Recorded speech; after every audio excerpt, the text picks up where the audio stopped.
Assalamualaikum warahmatullahi wabarakatuh. Yang kami hormati Kiai Haji Hasan Tawakil Al-Waiz MM selaku pengasuh dan ketua Yayasan Pondok Pesantren Zainul Hasan Genggong. Yang kami hormati Bapak Rektor Universitas Islam Zainul Hasan Genggong, Al-Ustadz Associate Profesor Dr. Abdul Aziz DAMAG. Dan tak lupa yang kami hormati Ustadz Edi Kurniawan Farid selaku dosen pengampu mata kuliah retorika dakwah di kelas 7B Prodi PAI Fakultas Tarbiyah.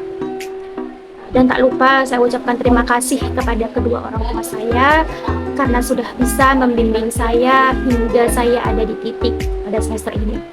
Saya ucapkan terima kasih yang sebanyak-banyaknya. Dan juga video ini saya buat untuk memenuhi tugas mata kuliah retorika dakwah, yakni membuat sebuah ceramah agama. Baik, akan saya mulai. Assalamualaikum warahmatullahi wabarakatuh. Bismillahirrahmanirrahim. Alhamdulillahirabbil alamin. Wassalatu wassalamu ala asyrafil anbiya'i wal mursalin sayyidina Muhammadin wa ala alihi wa sahbihi ajma'in. Amma ba'du. Adik-adikku yang saya cintai, pada masa digitalisasi seperti sekarang ini, tentu kita perlu memperkuat keimanan dan keilmuan kita. Agar supaya apa? Agar supaya kita tidak terseret dalam perilaku negatif yang banyak sekali terjadi pada masa-masa kini. Oleh karenanya, saya sangat menekankan kepada adik-adik kaum muda-mudi untuk memperkuat keimanan kita dan menambah ilmu kita. Karena iman dan ilmu itu begitu penting bagi remaja pada masa digitalisasi sekarang ini. Seperti dalam Al-Quran yang berbunyi, A'udzu billahi minasyaitonir rajim. Bismillahirrahmanirrahim. Yarfa'illahu alladhina amanu minkum walladhina utul ilma darajat. Al-ayah. Yang artinya Allah akan mengangkat orang-orang yang beriman dan orang-orang yang berilmu di antara kalian kepada beberapa derajat. Al-ayat. Dalam Al-Quran di atas begitu jelas bahwa kita yang hidup pada masa kini, yang hidup di era digitalisasi, modernisasi, maka tentunya kita perlu memperkuat keimanan kita dan perlu menambah wawasan ilmu kita. Agar supaya apa? Agar supaya kita menjadi orang yang tidak mudah terpengaruh oleh sifat buruk orang lain. Dengan keimanan, kita bisa menjadi orang yang teguh pendirian. Dengan orang yang berilmu, kita bisa berpikir apakah yang akan kita lakukan itu mengandung kebaikan atau mengandung mudarat bagi diri kita sendiri. Jadi setidaknya jika kita tidak bisa mengajak orang lain kepada kebaikan, maka yang paling penting kita lakukan adalah kita mampu memanage diri kita sendiri. Dan orang yang mampu memanage dirinya sendiri tidak lain dan tidak bukan yang memiliki iman dan ilmu yang cukup. Dan juga berdasarkan ayat di atas dalam surah Al-Mujadalah, bisa saya simpulkan bahwa derajat yang tinggi atau kedudukan yang terhormat serta kebahagiaan hidup di dunia dan akhirat bukanlah semata-mata ditentukan dengan kita mempunyai banyak harta, memiliki pangkat yang tinggi, memiliki jabatan yang bagus. Akan tetapi kebahagiaan hidup di dunia dan di akhirat itu pasti akan kita dapatkan jika kita mempunyai iman dan ilmu yang memadai bagi diri kita sendiri. Dan statement yang barusan saya ucapkan itu semua berdasar dalam sebuah hadis, man arada dunya fa'alaihi bil ilmi wa man arada al-akhirah fa'alaihi bil ilmi wa man aradahuma fa'alaihi bil ilmi. Jadi yang memiliki arti, barang siapa yang menginginkan dunianya bahagia, maka dengan ilmu. Dan barang siapa yang menginginkan akhiratnya bahagia, hendaklah dengan ilmu. Dan yang terakhir yang paling penting, dan barang siapa yang menginginkan keduanya di akhirat, di dunia bahagia, hendaklah dengan ilmu. Dalam hadis di atas begitu ditekankan bahwa ilmu itu begitu penting bagi kita sendiri, bagi kita baik, apalagi bagi orang lain. Jadi apabila kita sudah memiliki ilmu, maka kita bisa menanam benih-benih yang baik kepada orang-orang yang ada di sekitar kita. Dan juga saya selalu mengingat perkataan orang tua saya. Jadi kalau kamu sudah mempunyai ilmu, maka kamu sama saja memiliki magnet di dunia. Jadi teman-teman, jika kita pikirkan orang yang sudah mempunyai magnet, atau jika kita memegang suatu magnet, apa yang tidak bisa ikut dari magnet tersebut?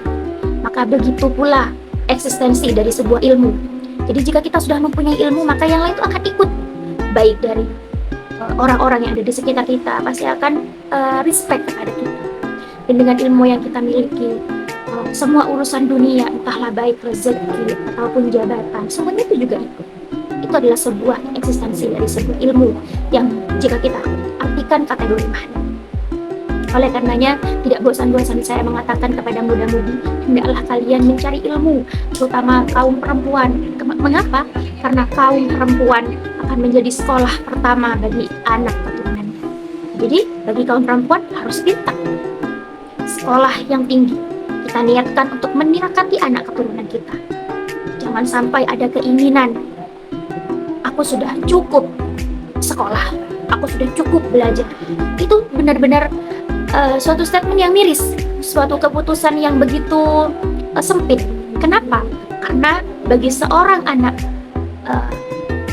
kepintaran atau IQ seorang anak itu bergantung kepada dari sisi ibu. Jadi dalam dawuh Gus Haris kemarin, dalam wisuda Akbar STIH dan Unzah tahun ini, beliau mengatakan nasab itu memang dari ayah, tapi nasib itu dari seorang ibu. Oleh karenanya, kita teman-teman yang penuh kesadaran tinggi bahwa kelak kita akan menjadi seorang ibu, maka kita harus benar-benar menuntut ilmu tersebut. Agar supaya apa? Agar supaya transfer knowledge antara kita dengan keturunan kita itu bisa nyambung, teman-teman. Karena ibarat seorang anak itu adalah cerminan dari diri kita sendiri sebagai seorang ibu, terutama perempuan ya. Kenapa? Karena dari kecil, dari dia masih belum ada di dunia, dia 9 bulan dititipkan kepada raga kita. Justru raga yang harusnya dititipi oleh seorang anugerah terbesar dari Allah itu harus siap dalam mental, siap dalam akademik, siap dalam emosi, dan siap segalanya, terutama dalam pikiran. Jadi apakah bagaimana anak yang akan kita lahirkan itu terserah kita, teman-teman. Makanya kita yang penuh dengan kesadaran yang tinggi, kita harus membenahi diri kita agar supaya kita menjadi ibu yang terbaik bagi diri kita, bagi anak keturunan kita. Jadi teman-teman yang memutuskan untuk saya tidak mau kuliah, itu kalau bisa dibenahi, lebih mengedepankan kerja, itu sebenarnya tidak salah. Tapi hanya saja kita kerja, tapi kita juga tidak berhenti akan menuntut ilmu tersebut. Agar supaya apa? Agar supaya wawasan kita luas. Dan juga itu sebuah bentuk kebanggaan tersendiri bagi seorang anak kelak. Aku mempunyai ibu yang hebat. Misal ibunya bisa mencapai S2 atau S3, master atau doktor atau profesor yang cantik itu adalah ibu. Dan semoga ucapan itu akan keluar dari anak-anak kita. Tentu bahagia teman-teman jika anak keturunan kita bangga mempunyai ibu seperti kita. Oleh karena itu teman-teman, terakhir pesan dari saya, belajarlah dengan keras. Jadi sakit-sakit dahulu, berenang kemudian. Berakit-rakit ke hulu, berenang ke tepi. Sakit-sakit dahulu, bersenang-senang kemudian. Jadi hari ini kita boleh sakit, kita boleh lelah. Hari ini kita ditempa agar supaya apa? Agar supaya 10 tahun atau 15 tahun mendatang kita akan sekuat baja, teman-teman. Jadi walaupun kita perempuan, kita tidak bisa diremehkan oleh seorang laki-laki. Walaupun di dalam Al-Quran sudah jelas, ar-rijalu qawwamun 'alan nisa. Tapi kita sebagai perempuan, kita harus menjaga martabat kita. Kita harus menjaga kualitas diri kita sendiri. Agar supaya apa? Agar supaya kita bermanfaat bagi diri kita sendiri dan bermanfaat bagi diri orang lain. Karena yang dikatakan oleh Rasulullah, khairun nas anfa'uhum linnas. Sebaik-baiknya manusia, dia yang bermanfaat bagi orang-orang yang di sekelilingnya. Mungkin hanya itu teman-teman yang bisa saya sampaikan pada hari ini. Manakala ada salah kata, salah perbuatan, saya mohon maaf. Sisi positif dari ceramah saya bisa kalian ambil, dan sisi negatif, apabila ada sisi negatif dari ceramah saya, boleh kalian tinggal. Baik, ihdinas siratal mustaqim. Wassalamualaikum warahmatullahi wabarakatuh.